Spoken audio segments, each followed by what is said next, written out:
음, 일단 저는 네트워크 파트를 얘기를 해볼 거고요. 시작하겠습니다. 일단 네트워크의 의미에 대해서 먼저 얘기를 해볼 건데요. 네트워크가 뭐냐면은 이제 전송 매체로 연결해서 데이터를 교환하는 시스템의 모음이라고 정의를 할 수 있어요.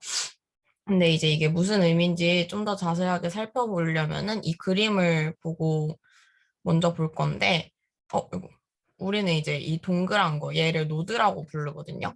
근데 노드가 뭐냐면은 인터넷에 연결된 시스템의 가장 일반적인 용어, 아니면은 뭐 데이터를 주고받을 수 있는 모든 시스템을 노드라고 불러요. 그래가지고 이제 이거는 뭐 서버나 라우터, 스위치 같은 네트워크 장치를 노드라고 부르고요. 그리고 여기 보이는 이 선을 링크라고 부르는데, 시스템끼리 데이터를 전달하기 위한 물리적인 전송 수단을 의미해가지고, 뭐 유선이나 무선, 이런 거를 의미를 합니다. 그래서 이제 이 노드와 링크를 토대로 네트워크를 설명해 보자면은, 노드와 링크가 서로 연결되어 있거나 이렇게 연결되어 있지 않은 집합체를 네트워크라고 할 수 있습니다. 그러면은 이제 좀 자세하게 알아보기 전에 용어에 대해서 조금 얘기를 해볼 건데, 네트워크 하면은 일단 처리량이랑 지연 시간에 대해서 이해를 하는 게 좋아요.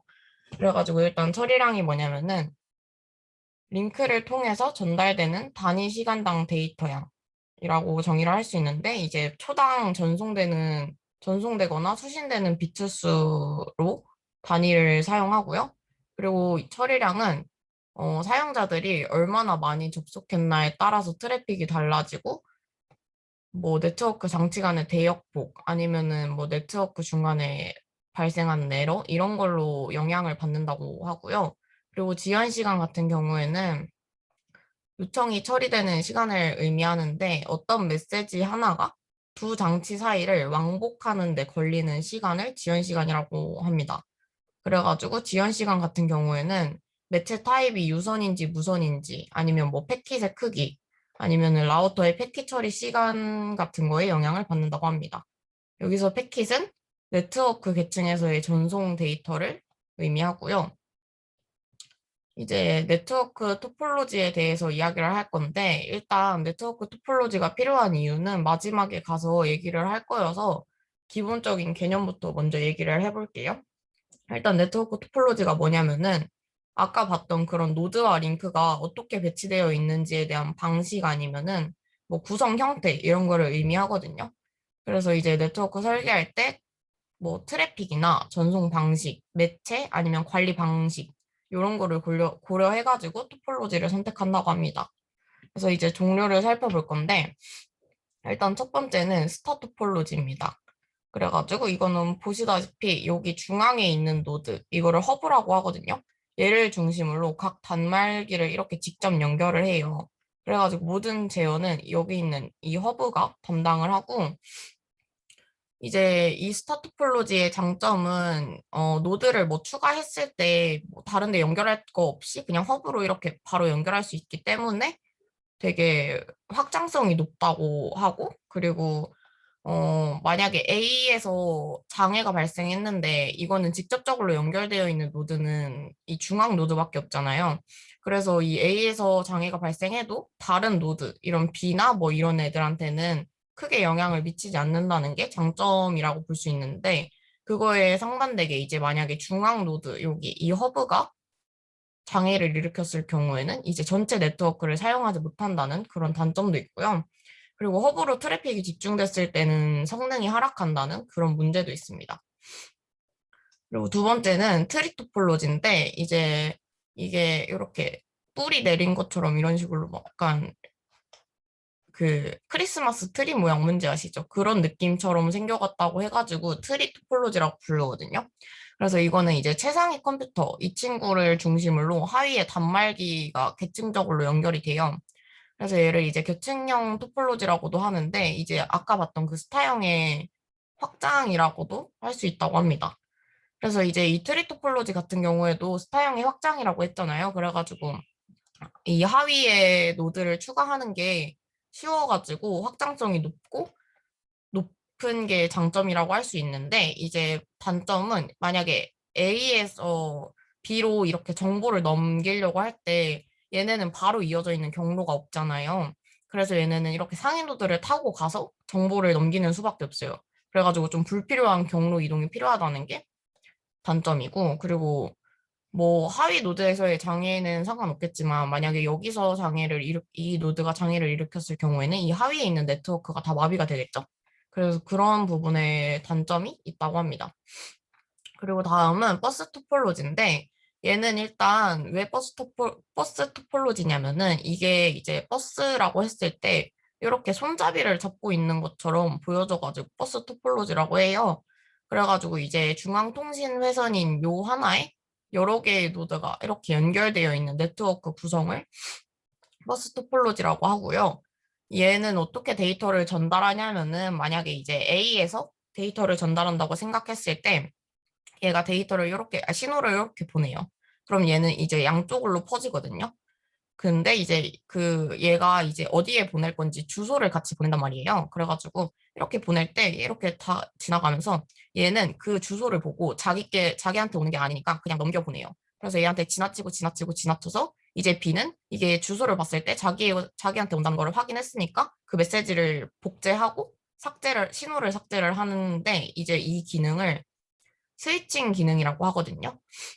그래가지고 그런 식으로 데이터를 전달하고 이제 만약에 뭐 A가 B한테 데이터를 보내고 싶은데 지금 B가 갑자기 뭐 연결이 끊겼거나 장애를 발생해가지고 이 지금 신호가 막 떠다니고 있으면은 이제 이 끝에 도착했을 때 이게 쌓이고 쌓였을 때 좀 메모리 낭비가 될 수 있잖아요. 그래서 그거를 방지하기 위해서 우리는 이제 버스 토폴로지 끝 쪽에 단자를 설치하는데 그거를 터미네이터라고 해요.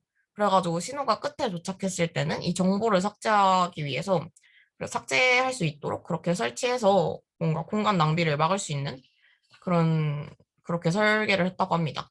그래서 이제 버스 토폴로지 같은 경우는 이것도 이제 그냥 이 중앙통신 회선 하나에다가 노드를 그냥 연결하면 되기 때문에 이것도 조금 확장성이 높다고 볼 수 있고 이 통신의 정원을 공유하기 때문에 경제적이라는 게 장점이라고 볼 수 있고, 근데 문제는 이제 너무 많은 단말을 연결했을 때는 성능이 하락되고, 이게 장거리 사용은 어렵다고 합니다. 그래가지고 이따가 얘기할 거긴 한데, 이제 근거리망 같은 경우에는 랜 같은 그런 데에서는 주로 버스 토폴로지를 사용한다고 하고, 그리고 버스 토폴로지의 가장 큰 문제점이 있는데, 이게 스푸핑을 당할 가능성이 있다고 하더라고요. 그래서 이제 스푸핑이 뭐냐면은 이제 아까 말했던 것처럼 여기에는 스위칭 기능이 있다고 했잖아요.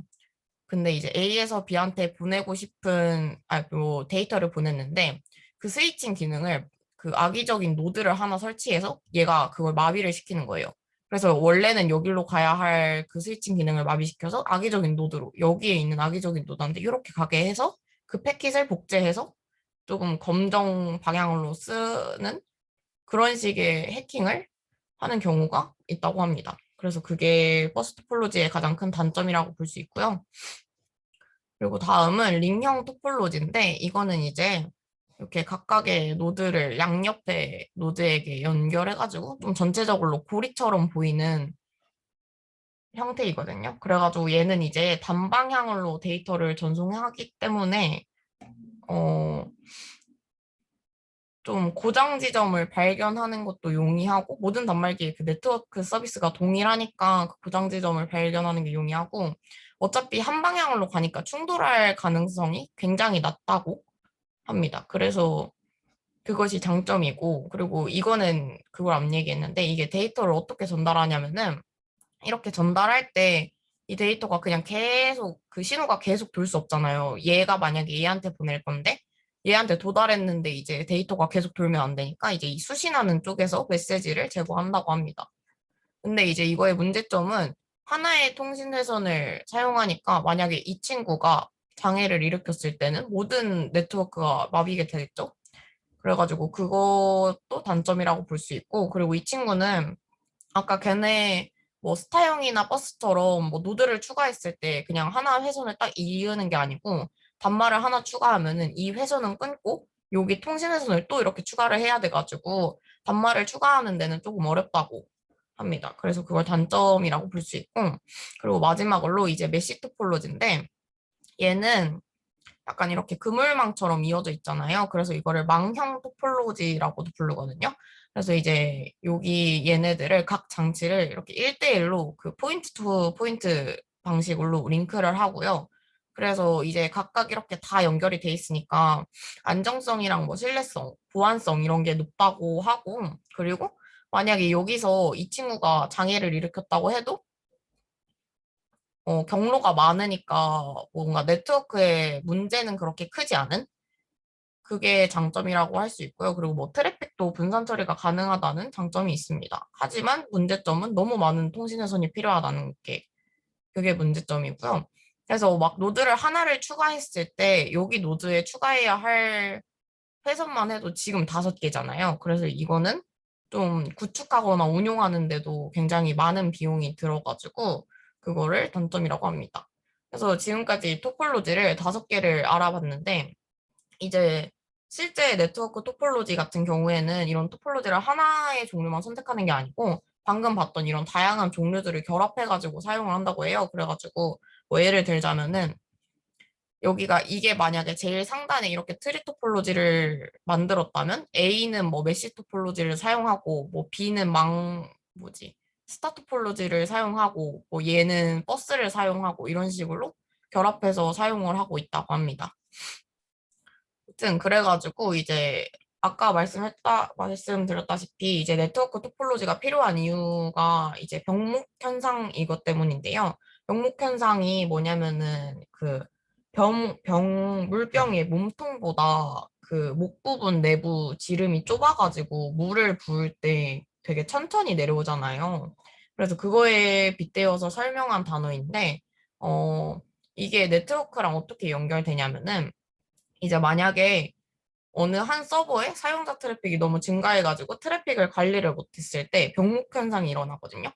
그러면 이거를 봤을 때 만약에 지금 이 회선이 없다고 생각했을 때 이런 형태의 토폴로지를 가지고 있는데 관리자가 딱 보고 어디서 문제가 발생한지는 모르겠지만 이러한 토폴로지를 가지고 있으니까 다른 회선을 추가해가지고 이 문제를 해결하는 거예요. 병목 현상을. 그래가지고 토폴로지가 중요한 이유가 이런 병목 현상을 일어났을 때 또 다른 해결 방법을 찾기 위한 그런 중요한 기준이 되기 때문에 토폴로지를 선택하는 게 굉장히 중요하다고 합니다. 그래서 다음은 이제 뭐 네트워크 분류에 대해서 알아볼 건데 이제 네트워크 분류 같은 경우는 뭐 연결 정도에 의해서도 분류를 할 수 있다고는 하는데 저희는 이제 그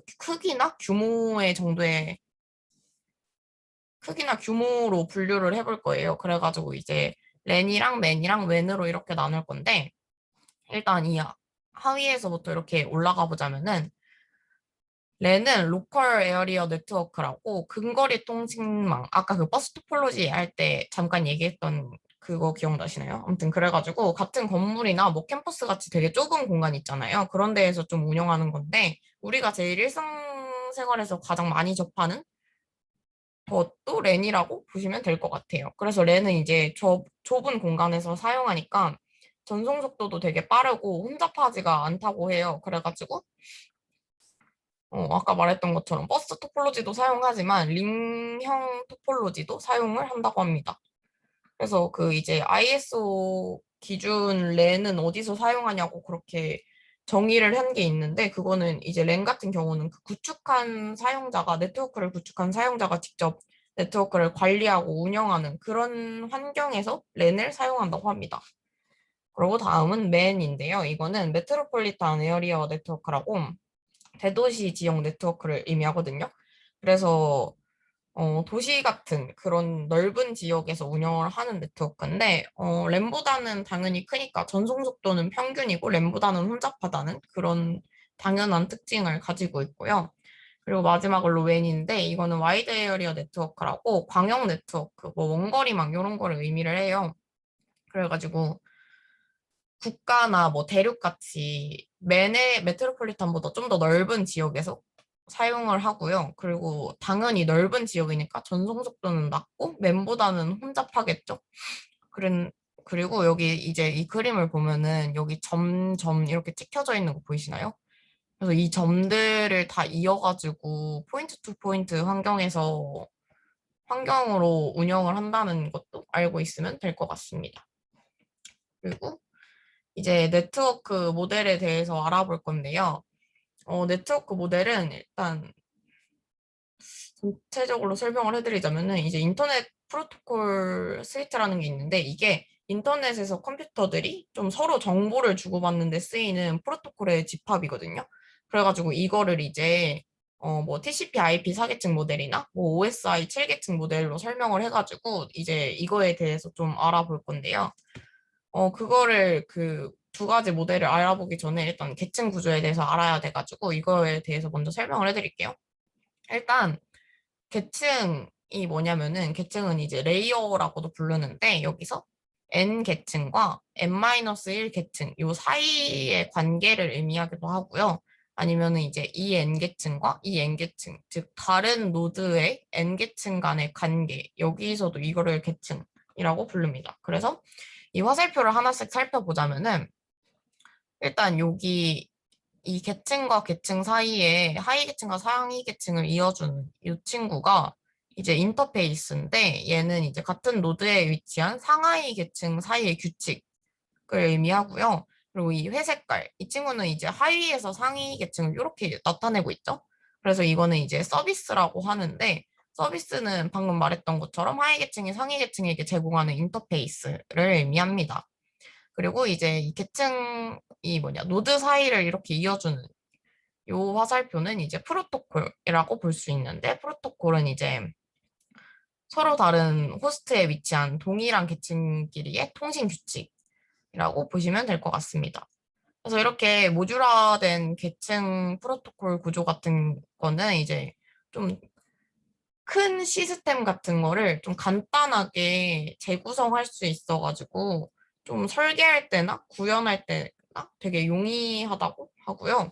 그리고 뭐 이렇게 한 계층에서 오류가 발생해도 이거를 다른 모듈로 그냥 이거에 해당하는 다른 모듈로 바꾸면 돼가지고 그런 운영하는데도 굉장히 좋다고 합니다. 그래서 일단은 프로토콜이랑 서비스에 대해서 좀 더 자세하게 알아볼 건데 프로토콜에 대해서 먼저 알아보자면은 프로토콜을 설계할 때 좀 주요하게 고려해야 할 점에 대해서 먼저 알아볼 건데 뭐 주소를 표현하는 거, 뭐 호스트 주소나 그런 것도 있겠고 뭐 통신의 주 목표인 그 노 에러, 노 로스, 노 듀플리케이션 이거를 도달해야 하는 것도 있겠지만 저희는 오류 제어랑 흐름 제어랑 뭐 데이터 전달 방식 이렇게 알아볼 거예요. 그래서 첫 번째 오류 제어부터 보자면은 이렇게 송신 호스트가 수신 호스트에게 데이터를 보낼 때 가장 정상적인 흐름은 요게 가장 정상적인 흐름이거든요. 이렇게 ABCD를 송신이 보냈을 때 수신 호스트에게 ABCD가 도착하는 이런 당연한 올바른 흐름이 있겠지만 그렇지 않은 경우가 있어요. 그게 뭐냐면 그래서 이런 경우를 오류 제어를 통해서 해결의 방안을 찾을 건데, 일단 그 오류가 일어나는 그런 경우를 먼저 살펴보자면, 일단 첫 번째가 분실이거든요. A가 A, B, C, D를 B한테 보냈어요. 근데 B는 받은 게 없어요. 데이터가 도착하지 않은 거죠. 그럼 데이터가 분실됐다고 볼 수 있잖아요. 그래가지고 이 분실됐다는 거는 이 B는 알 수가 없어요. A가 데이터를 보냈다는 걸 수신다는 알 수가 없거든요. 그래가지고 그런 거를 해결하기 위해서 이제 만약에 A가 B에게 데이터를 보냈고 B가 만약에 데이터를 잘 받았으면은 그 잘 받았다는 응답을 보내요. 그래서 그렇게 응답을 보내거나 뭐 A가 B한테 데이터를 보냈는데 응답이 안 와요. 그러면은 이제 A는 데이터를 보낼 때 타이머를 설정을 해놓는 거예요. 그 데이터가 얼마 후에 도착할지를 예상을 해서 타이머를 두고 만약에 그 제 시간 안에 응답이 안 왔을 경우에 이를 오류라고 판단을 해가지고 재전송을 하는 이런 방식을 통해서 분실을 막는 경우가 있고요. 막는 방안이 있고요.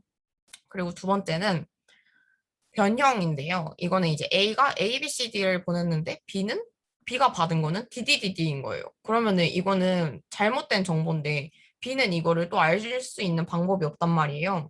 그래서 이때는 데이터를 보낼 때 좀 추가적인 정보를 그 오류라는 걸 알 수 있는 그런 정보를 같이 첨부해가지고 보냄으로써 해결을 할 수 있거든요. 그래서 이제 뭐 만약에 7비트를 보낼 때 뭐 4비트를 더 보내서 오류가 발생했고 어디에서 발생했고 이거는 정정을 이렇게 하면 된다. 이런 거를 뭔가 수신 측에서 직접 오류를 고칠 수 있도록 좀 충분한 여분의 정보를 포함시켜서 그 에러 정정 코드라고 하거든요. 그런 거를 같이 전송을 해가지고 이러한 문제를 해결을 한다고 합니다. 그리고 이제 마지막은 중복인데 이거는 어떠한 상황이냐면은 위에서부터 쪼르륵 이렇게 흘러가거든요. 일단 A가 B한테 A, B, C, D를 보내요. 근데 B는 이 데이터를 받지를 못했어요. 그럼 응답을 안 보내겠죠? 그럼 A는 자기가 설정한 타이머에 시간이 타임아웃이 됐으니까 얘를 재전송을 합니다. 그러면은 B가 이번에는 얘를 받았어요. 그래서 A, B, C, D를 잘 받았으니까 B는 잘 받았다는 응답을 보내겠죠? 근데 문제는 응답을 보내는 이 신호도 분실이 될 수 있다는 거예요. 그래가지고 만약에 이 응답 신호가 분실이 돼가지고 A는 응답 신호가 또 안 오니까 재전송을 또 할 거 아니에요. 그럼 이 데이터를 또 재전송했을 때 B에게는 ABCD라는 데이터가 두 개가 생기는 거죠. 근데 B는 이제 그 중복된 데이터가 다른 데이터인지 같은 데이터인지 알 수가 없어요. 왜냐면은 송신단이 일부러 같은 데이터를 두 개 보낸 건지 뭐 의도인지 오류인지 판단할 수가 없잖아요. 그래서 그럴 때는 이 시퀀스 넘버라는 걸 사용을 하는데 시퀀스 넘버가 뭐냐면은 데이터를 보낼 때 이제 번호를 붙여가지고 순서 번호를 붙여가지고 그 데이터의 각 순서 번호를 비교해서 수신단에서 이게 만약에 같은 번호면은, 중복되는 거를 삭제하고, 만약에 같은 내용의 데이터인데, 다른 순서 번호라면은 그거를 그대로 가지고 갈 수 있게, 그렇게 구분할 수 있게 시퀀스 넘버를 사용해서 이 문제를 해결한다고 합니다.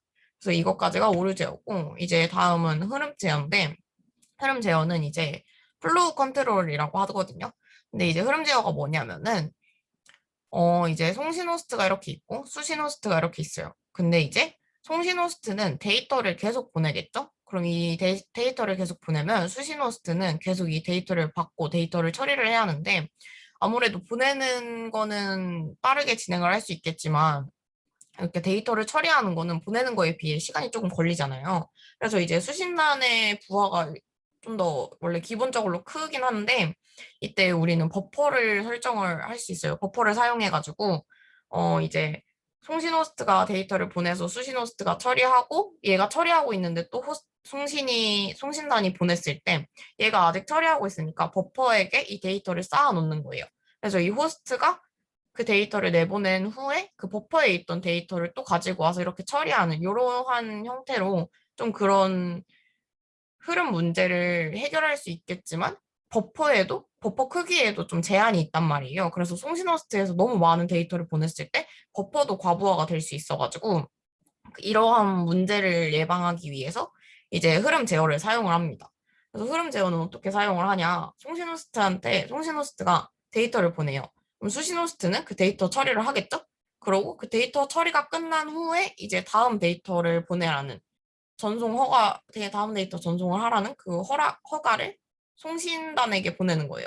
그럼 송신단은 그 허가를 받았으니까 다시 데이터를 보내서 이런 식으로 송신 호스트의 전송 속도를 좀 조절하는 이런 거를 흐름 제어라고 하고요. 그리고 다음은 데이터 전달 방식인데 이거는 좀 간단한데 이걸 딱 보아도 이 그림 봐도 아실 수 있을 것 같은데 이렇게 한쪽 방향으로만 송신하는 걸 이런 걸 단방향이라 하고 그리고 뭐 양쪽이 동시에 송신 가능하게 하는 거를 전이중. 그리고 양방향 전송이 가능하지만 동시 송신은 안 되는. 그래서 데이터 전송 시점을 관리하는 이런 거를 반이중 방식이라고 합니다. 그래서 이 세 가지 말고도 뭐 데이터 전송할 때 데이터의 우선순위를 미리 결정해서 보내거나 아니면 뭐 긴급 데이터 같은 거 처리 방식을 미리 설정해 놓는 그러한 다른 방식도 있다고 합니다. 그래서 이제 서비스에 대해서 알아볼 건데, 이제 서비스가 아까 그 하위 계층이 상위 계층에게 제공하는 인터페이스라고 했잖아요. 그래서 그 서비스에 대해서 알아보는데 일단 프리미티브란 단어를 저는 이걸 준비하면서 처음 들어봤거든요. 그래서 이거를 좀 더 설명을 해드리자면은 프리미티브가 이용 가능한 가장 단순한 요소거든요. 그래서 약간 원자와 같은 비슷한 개념이라고 생각을 하시면 될 것 같은데 어, 이거 서비스 프리미티브가 좀 예를 들어서 설명을 하자면은 이제 누가 저한테 뭐를 사오라고 심부름을 시켜요. 그러면은 그 시킨 사람은 제가 사온 물건과 그 물건을 사고 남은 거스름돈만 받으면 되는 거잖아요. 하지만 저는 심부름을 해야 하니까 뭐 옷을 갈아입고 신발도 신고 문도 열고 가게도 찾고 걸어가서 뭐 두부도 찾고 계산도 하고 이러한 동작을 수행을 해야 하는데 이런 동작을 다 하나하나 나눠가지고 이러한 개념을 약간 서비스 프리미티브라고 생각을 하시면은 좀 쉬울 거예요. 그래서 이제 서비스 프리미티브를 세 가지라고 나눌 수 있는데 그게 이 커넥트 연결 설정이랑 데이터 전송하는 데이터랑 그리고 연결 해제하는 디스커넥트 이렇게 세 가지로 나눌 수 있어요. 그래서 이제 요거는 동작 방법 유형 두 개거든요. 방법 두 개거든요. 그래가지고 일단 연결형이랑 비연결형으로 이렇게 나눌 수 있는데 연결형부터 보면은 이제 연결형은 경로가 그 데이터를 보내는 경로가 이미 설정이 되어 있는 거예요. 그래가지고 어, 이미 설정이 되어 있는 건데 그 경로가 어떻게 설정되냐면은 원래부터 설정이 되어 있는 건 아니고 처음 데이터를 보낼 때 경로가 설정이 되거든요. 그래서 맨 처음에 데이터를 보낼 때는 조금 시간이 소요가 돼요. 그래가지고 어, 시간이 소요되기 때문에 좀 지체가 될 수 있겠지만 그렇게 처음 데이터 보내고 경로가 설정된 후에는 그 이후에 데이터를 보낼 때는 경로가 이미 설정되어 있기 때문에 많은 데이터를 보내는 것도 가능하고 빠르게 보내는 것도 가능해가지고 이게 아마 연결형의 장점이라고 볼 수 있고요. 그리고 얘네들은 근데 그 경로가 이미 설정돼 있으니까 이제 모든 노드가 그 데이터 흐름에 대한 기록을 남기기도 하고, 뭐, 그거를 토대로 데이터를 전송을 해가지고, 뭔가 지속적인 데이터 전송이 필요할 때 굉장히 유용하게 사용할 수 있는 그런 방법이라고 합니다. 근데 이제 뭐 데이터 전송이 끝났다면은 이 디스커넥트를 활용해가지고 이 연결을 끊는 과정도 필요하다는 것을 알고 있으면 될 것 같습니다. 그리고 이제 비연결형인데, 이제 비연결형이 뭐냐면은 이 화살표가 없다는 가정하에 이 친구가 얘한테 데이터를 보낼 거예요. 근데 비연결형 같은 경우는, 연결형 같은 경우는 커넥트를 사용해서 먼저 경로를 짜야 했었잖아요. 근데 비연결형은 커넥트나 뭐 디스커넥트 같은 이런 연결 설정 및 해제 과정이 없어도 돼요. 그리고 그냥 바로 데이터를 전송하는 건데, 이게 데이터를 하나만 보낼 때는 그냥 비연결형이 유용하겠지만, 많은 데이터를 지속적으로 보내야 할 때는 좀 비효율적이겠죠? 그래서 이제 보내는 데이터에 따라서 서비스 종류를 선택한다고 보시면 될 것 같습니다. 그래서 이제 그 서비스 프리미티브의 동작 원리에 대해서 좀 더 자세하게 살펴볼 건데, 아까 봤던 그 커넥트와 데이터와 디스커넥트를 좀 더 구체화한 거예요. 그래가지고, 이렇게 클라이언트와 서버가 있습니다. 그래서 얘네들은 각각 리퀘스트와 컨펌, 리스폰즈와 인디케이션을 가지는데 어떻게 진행이 되냐면은 클라이언트에서 이제 요 하위 계층에 리퀘스트를 팝니다. 그러면은 이 친구는 이렇게 하위 계층에 요청을 해가지고 서버로 넘어가겠죠? 그럼 서버는 이제 클라이언트에서 발생한 이 리퀘스트를 상위 계층에 알리는 거예요. 이 인디케이션이. 그래서 이제 여기서 뭐 이렇게 어떻게 한 후에 이제 서버에서 그 응답을 이제 클라이언트에 다시 보내야 하잖아요. 그래서 이제 클라이언트는 리스폰즈를 사용해가지고 클라이언트한테 응답을 하는 겁니다. 그래서 이렇게 보내가지고 클라이언트한테 도착을 했을 때 이 컨펌을 사용해가지고 서버에서 보낸 응답을 클라이언트로 통보를 하는 겁니다. 그래서 이런 식으로 네 가지를 좀 더 원리를 나눌 수 있는데 얘네는 어떻게 사용하냐면 아까 커넥트 데이터 디스커넥트랑 어떻게 연결을 하냐면은 뭐 리퀘스트 같은 경우에는 뭐 connect.request, data.request, disconnect.request 아니면 뭐 이런 거는 connect.indication, 뭐 data.confirm 이런 식으로 사용을 할 수 있습니다. 그래서 좀 더 자세하게 구체화해서 사용할 수 있겠죠. 그리고 이제 아까 말했던 그 TCP/IP 그거와 OS 7계층, OSI 7계층 모델 중에서 오늘은 OSI 7계층 모델만 살펴볼 건데 OSI 7계층 모델이 뭐냐면은 이거는 오픈 시스템 인터커넥션 7 레이어라고도 부르거든요. 그래가지고 네트워크에서 통신이 일어나는 과정을 이렇게 7단계로, 7계층으로 나눈 거예요. 그래가지고 얘를 왜 사용하냐면은 이제 통신이 일어나는 과정을 단계별로 파악하는 게 가능해요. 근데 이제 파악할 수 있으니까 흐름도 한눈에 알아보기 쉽고 사람들도 이해하기 쉽겠죠? 그리고 뭐 이제 이렇게 자잘하게 나눠져 있으니까 뭐 특정한 곳에서 이상이 생겨도 뭔가 다른 계층을 건드리지 않고 뭐 다른 단계 장비나 소프트웨어 이런 걸 안 건드리고도 이 이상이 생긴 단계만 고치면 되는 그런 장점을 가지고 있습니다. 그래서 그래서 이런 OSI 7계층 모델을 사용하는 거고요. 그래서 이 계층별로 먼저 설명을 드리자면은 이게 이렇게 세 개를 하위 계층이라고 부르고 이렇게 네 개를 상위 계층이라고 부르는데 저희는 1계층부터 이렇게 살펴볼 거예요. 그래서 원래 이거를 보고 설명을 하려다가 이게 좀 더 이걸 보면서 설명하는 게 나을 것 같아가지고 이걸 보면서 조금 설명을 해드릴게요. 그래서 여기 있는 1계층인 물리 계층부터 보면은 이제 물리 계층은 피지컬 레이어라고도 부르거든요. 그래서 얘는 그 호스트를 여기 있는 요 호스트를 이 전송 매체와 연결하기 위한 인터페이스 규칙과 약간 전송 매체의 특성을 다룬 게 물리 계층입니다. 그래가지고 물리 계층은 뭐 물리적이거나 기계적 특성을 이용해서 뭐 통신 케이블로 데이터를 전송하는 거고요. 뭐 허브나 케이블, 신호 전압 이런 거 이런 하드웨어로 구현한 게 뭐 물리 계층이라고 볼 수 있습니다. 근데 이제 물리 계층이 좀 특이점이 있다면은 이 친구들은 진짜 데이터만 전달하는 거예요. 그래가지고 데이터가 뭔지 어떤 에러가 있는지 전혀 신경을 안 써요. 그게 물리 계층의 특징이라고 볼 수 있고요. 그리고 2계층인 요 데이터 링크 계층. 이 친구들은 뭐 하는 애냐면은 이제 물리 계층을 통해서 송수신되는 정보의 오류와 흐름을 관리해서 안전한 정보의 전달을 수행하는 그런 역할을 하고 있거든요. 그래서 아까 말했던 오류 제어랑 흐름 제어가 여기서 이루어진다고 데이터 링크 계층에서 이루어진다고 보시면 됩니다. 그리고 이제 3계층은 네트워크 계층인데 이제 데이터를 목적지까지 가장 안전하고 빠르게 전달하는 기능을 해요. 그래서 이제 네트워크 계층 같은 경우에는 우리가 이제 뭐 데이터를 보낼 때 주소가 명확하게 명시되어 있어야 전송이 가능하잖아요. 그래서 그러한 역할을 하는 거여가지고 뭐 주소 부여 아니면 뭐 경로 설정 이러한 역할을 한다고 보시면 됩니다. 그래서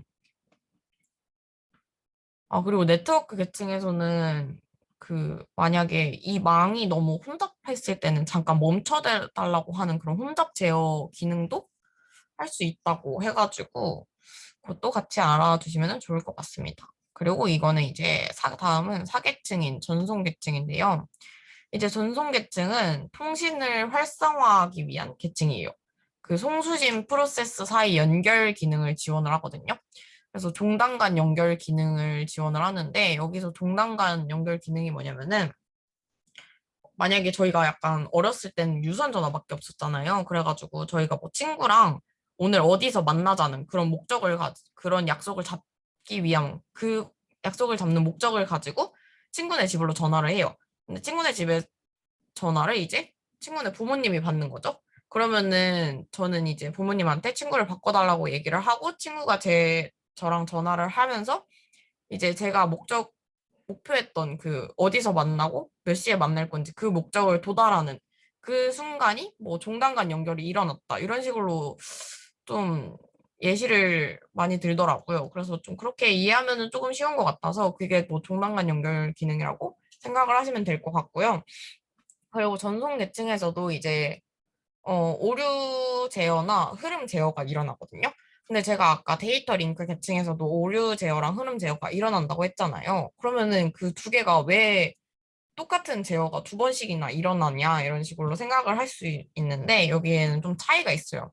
그게 뭐냐면은 이 데이터 링크 계층에서는 물리적으로 연결된 그런 뭐 호스트와 노드 그리고 뭐 노드와 노드 이런 식으로 그런 물리적으로 연결된 곳에서 오류 제어를 하고요. 그리고 전송 계층 같은 경우는 뭔가 논리적으로 연결된 이 송신 호스트와 수신 호스트의 이렇게 양극단 사이 그런 종단간 사이 이런 논리적으로 연결된 곳 그런 양 끝에 있는 호스트 사이에서 오류 제어와 뭐 흐름 제어가 일어난다고 합니다. 그래서 그렇게 차이를 이해를 하시면 될 것 같습니다. 그리고 5계층은 이제 세션 계층인데 데이터가 이제 통신하기 위한 논리적인 연결을 의미를 해요. 그래서 뭐 좀 쉽게 얘기를 하자면은 통신을 하기 위한 좀 대문 같은 개념이거든요. 근데 이제 여기서 제가 방금 세션 계층에서 이제 논리적인 연결을 한다 했잖아요. 근데 방금 바로 전 단계에서 전송 계층에서도 연결을 한다고 했잖아요. 그러면은 4계층과 5계층의 차이점이 뭔지 의문이 생길 수도 있는데 이제 4계층에서 연결을 맺고 종료할 수도 있기 때문에 이제 이게 5계층에서 통신이 끊어졌는지 아니면 4계층에서 통신이 끊어졌는지 이걸 판단하는데 굉장히 좀 한계가 있다고 합니다. 그래서 이제 세션 계층 같은 이 5계층에서는 4계층이랑은 무관하게 응용 프로그램 관점에서 봐야 한다고 해요. 그래가지고 이제 세션을 설정하거나 뭐 유지하거나 종료하거나 아니면 뭐 정송 중단 시 복구 뭐 동기화 이런 기능을 수행을 한다고 합니다. 근데 조금 어렵더라고요. 저는 세션이 약간 이해가 안 가긴 했는데 아무튼 그렇습니다. 그리고 이제 6계층은 표현 계층인데 이거는 이제 데이터 표현이 상이한 응용 프로세스의 독립성을 제공하고 뭐 데이터의 의미와 표현 방법을 처리한다. 이렇게 정의할 수 있는데 이걸 좀 더 쉽게 풀이를 해보자면은 이제 통신하는 이 양단에서 서로 다른 언어를 사용할 수가 있잖아요. 그래서 그런 거를 좀 더, 서로 이해를 할 수 있도록 그런 표준 방식으로 좀 코드 간의 번역을 해준다고 이해를 하시면 좀 편하거든요. 그래서 사용자 이제 시스템에서 데이터의 형식상 차이를 다루는 부담을 좀 줄여주는 그런 역할을 하고 있고, 그래서 뭐 예를 들자면은 단순하게 여러분들도 다 아시는 그런 암호화하는 거나 복호화하는 거, 압축 기능, 압축 해제 기능, 이런 게 표현 계층에서 일어난다고 보시면 돼요. 그리고 마지막으로 이제 응용 계층인데, 응용 계층은 뭐 HTTP나 FTP 아니면은 뭐 팝3나 뭐 IMAP나 이메일 같은 그런 걸 이야기를 하거든요. 그래서 이제 통신 패킷들이 이제 프로토콜에 의해 다 처리되고서는 우리가 이제 사용하는 브라우저나 뭐 메일 프로그램 이런 거를 좀 더 쉽게 사용하게 해주는 응용 프로그램 이렇게 보시면 될 것 같아요. 그래가지고 응용 프로세스와 직접 관계하여 일반적인 응용 서비스를 수행한다 이렇게 이해를 하시면 될 것 같고 뭐 네트워크의 소프트웨어 UI 부분이나 사용자 인풋 아웃풋 부분 이런 거를 이 기능을 담당하고 있다고 보시면 될 것 같습니다. 그래서 이제 마지막으로 이 OSI 7계층이 어떻게 흘러가는지 볼 건데 일단 두 개의 호스트가 존재하죠. 송신 호스트와 수신 호스트가 존재합니다. 그래서 이제 각각 두 개 다 7계층을 가지고 있고 이렇게 모듈을 수행을 합니다. 7계층으로 구성된 모듈을 수행을 하고 있고 이제 송신 호스트에서 수신 호스트에게 데이터를 보낼 거예요. 그래서 이제 데이터를 어떻게 보내냐? 응용 계층에서부터 하위 계층으로 순차적으로 전달하겠죠? 물리 계층까지. 그러면은 이제 이 응용 계층에서 한 계층씩 내려가면서 그 자기 계층 헤더 이거 보이시죠? 이렇게 파란 색깔로 헤더를 하나씩 추가해 나가거든요. 근데 이제 이 헤더가 뭐냐면은 각 계층 프로토콜에서 정의하거나 뭐 해석할 수 있는 그런 거예요. 그래가지고 어떤 내용이냐면은 이제 뭐 맥 주소나 아니면 IP 주소, 포트 번호 이런 거를 각 계층에 맞춰가지고 헤더에 추가해서 이렇게 뭉쳐가지고 수신 호스트에게 보내는 겁니다. 그래가지고 이거를 이제 이 과정을 우리는 그거 뭐냐, 엔캡슐레이션이라고 부르거든요.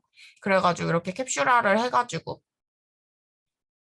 물리 계층이 이제 수신 호스트에게 보내면은 얘도 이제 자기들한테 맞는 부분을 각 계층에서 맞는 부분을 순차적으로 이렇게 헤더 정보를 처리하고 제거를 하겠죠. 그래서 이렇게 쭉 올라가서 이제 수신 호스트가 데이터만 가질 수 있게 하는 이 과정을 디캡슐레이션이라고 합니다. 그래서 요거가 이제 OSI 7계층의 흐름이라고 보시면 되고요. 네, 그래서 다음 이제 원래는 TCP/IP 4계층 모델까지 하고 싶었지만 그거는 조금 너무 길 것 같아서 제외했고요. 그거는 다음 내용 때 하도록 하겠습니다. 그럼 이상으로 마치겠습니다.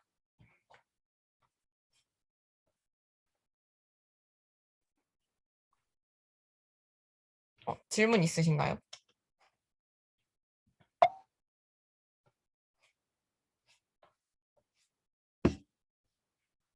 일단 다 처음 듣는 단어라서 저는 질문 없습니다.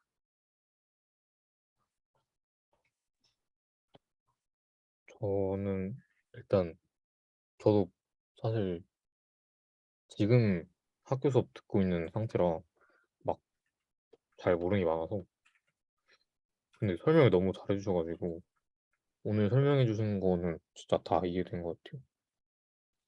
하나도 이해 안 된 게 없고 너무 잘 설명해 주셨던 것 같습니다.